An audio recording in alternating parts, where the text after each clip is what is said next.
Hello students, एक बार फिर से स्वागत है आपका फ्यूचर एसयूपी टेक्निकल पावर में। और मैं आज आप लोगों को बताने जा रहा हूं कि किसी भी सॉफ्टवेयर में टाइप किए गए डाटा को दूसरे सॉफ्टवेयर में कैसे ले जा सकते हैं। तो इसके लिए हम आपको लेके चलते हैं अपने कंप्यूटर स्क्रीन पर।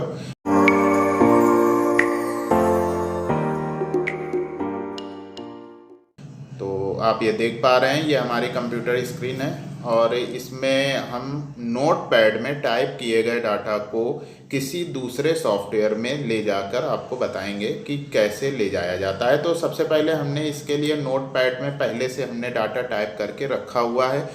इस डाटा को हमें किसी दूसरे सॉफ्टवेयर में ले जाना है। हम MS वर्ड में ले जाएंगे। तो नोटपैड में टाइप किए गए डाटा को हम MS वर्ड में कैसे ले जाएंगे, देखिए। सबसे पहले हम नोटपैड में टाइप किए गए डाटा को Ctrl+A के माध्यम से हम सिलेक्ट कर लेते हैं।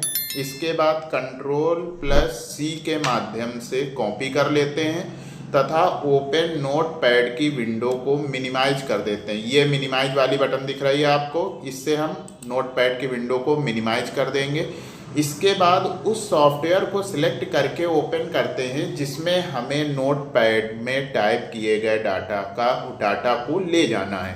तो जैसे हमने MS वर्ड यहाँ से चॉइस कर लिया, MS वर्ड में ले जाना है हमें, तो MS वर्ड को हम सिलेक्ट करके ओपन कर लेते हैं। इसके बाद नोटपैड में टाइप किए गए डाटा को हमने कॉपी कर लिया था और जिस सॉफ्टवेयर में ले जाना है उस सॉफ्टवेयर में हम उस डाटा को पेस्ट कर देते हैं।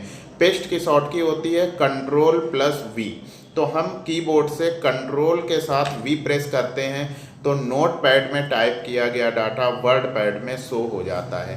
एक बार फिर से देख लीजिए आप कि एक सॉफ्टवेयर में टाइप किए गए डाटा को दूसरे सॉफ्टवेयर में कैसे ले जाते हैं। जैसे नोटपैड में टाइप किए गए डाटा को हमें दूसरे सॉफ्टवेयर में वर्डपैड या MS वर्ड में ले जाना है तो हम पहले नोटपैड में डाटा टाइप करेंगे।